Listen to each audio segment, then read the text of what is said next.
Hello again. This time I'm going to do something a little different. I usually do pickup videos, but this one's going to be more generally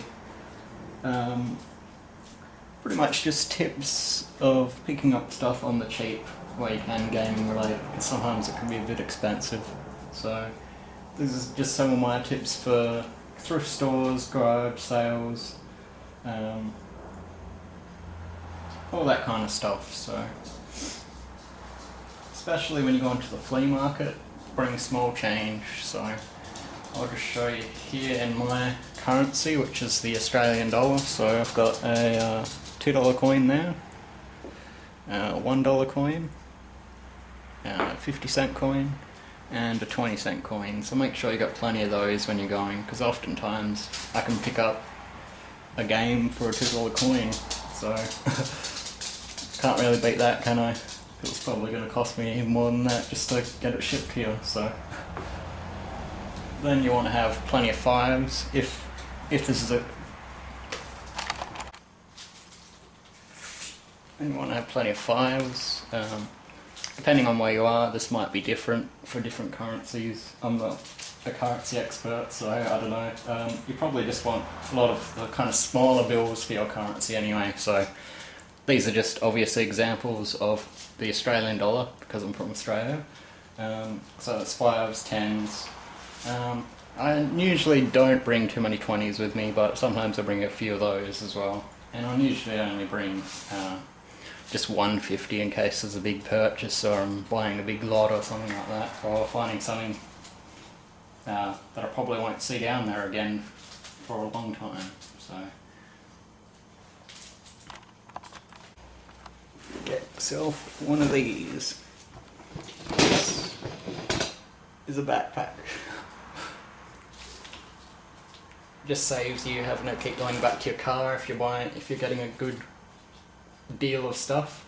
Saves you having to go back to the car. Instead you can fill up the backpack and what you can carry, so that's a lot more than what you could if you don't bring a backpack to these kind of places. So I always bring this with me when I'm searching. Don't be afraid to dig through boxes at flea markets or thrift stores or anything like that, because I wouldn't have found this. This is an Australian edition Game Boy Color with the little Aussie and the Australian colours colour scheme, of course.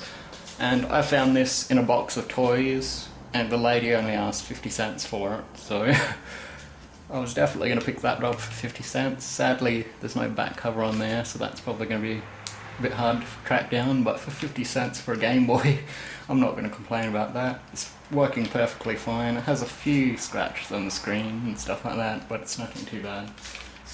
Still good and playable. So definitely never be afraid to dig through boxes or anything like that. I found this in a big box of kids' toys, actually. It's like right at the bottom, covered by everything else. So if I didn't dig through there, I wouldn't have found this. And someone else might have picked it up.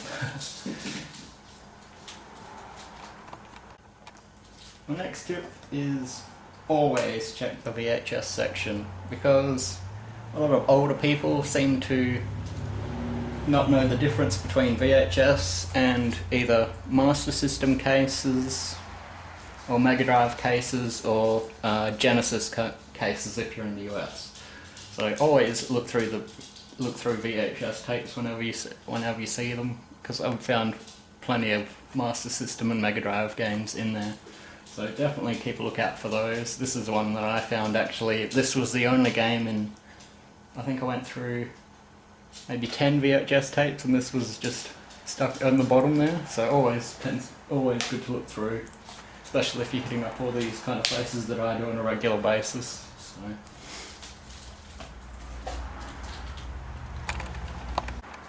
alright, we'll on to the next tip. Now if you're looking for big box PC games like this, got a copy of Space Quest. Yeah, the first one. I'd recommend looking through the puzzle sections of the Goodwills, because a lot of the times, again, the old ladies just see this kind of big box and think that it's a puzzle game, that it's just a regular puzzle when they put it out there. So definitely check through them if you're into collecting big box PC games or you're just looking through for a few of those. Make sure you check through the puzzle sections. My next tip would be don't be afraid to buy previous gen console games. Like this is a PSP game. Oh, it's Castlevania. So don't be afraid to buy these, like the last, no, I guess it's not really last gen now, but all the newer consoles coming out and stuff, but don't be afraid to pick up PS2, Xbox. I know some people can't really handle going back graphic wise, but I've never really had a problem with it.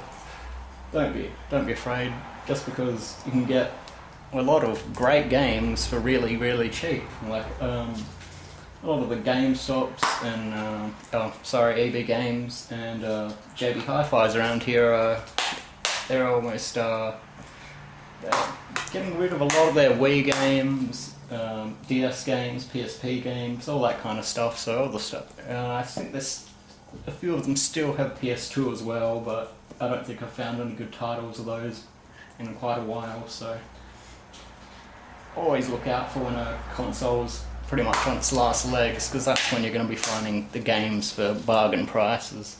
You're going to be able to build up your collection a lot.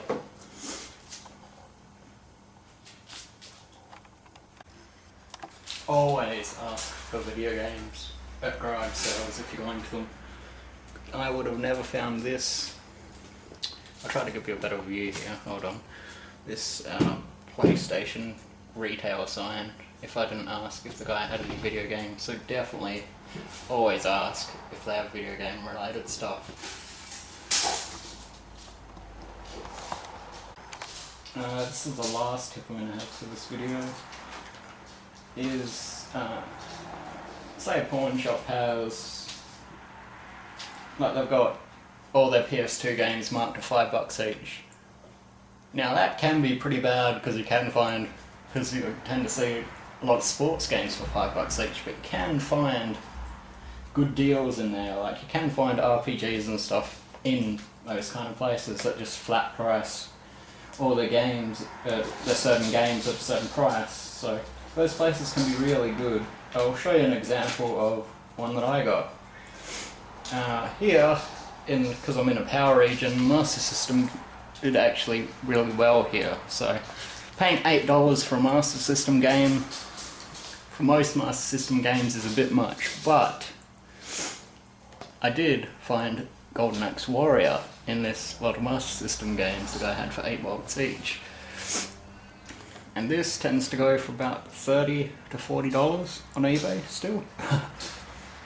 So it's definitely worth even looking through, maybe even just glancing through for some more kind of obscure kind of titles, more stuff you've always wanted to check out, because sometimes people are just going to charge premiums for especially the big Nintendo franchises and stuff like that. So remember that when you're looking for those kind of games, people probably are going to charge premiums for them. But if you can find something a bit more obscure in your region, maybe, that might be your best bet for getting something at a good price. So that's all my game collecting tips, really. That's pretty much a lot of stuff that I always do when I'm buying. So if you guys have any more kind of little tips or just sections that you check out, or things that you check out when you're at flea markets, thrift shops, that kind of thing, feel free to comment or leave a video response. Anything like that's fine. I guess until next time, see you YouTube.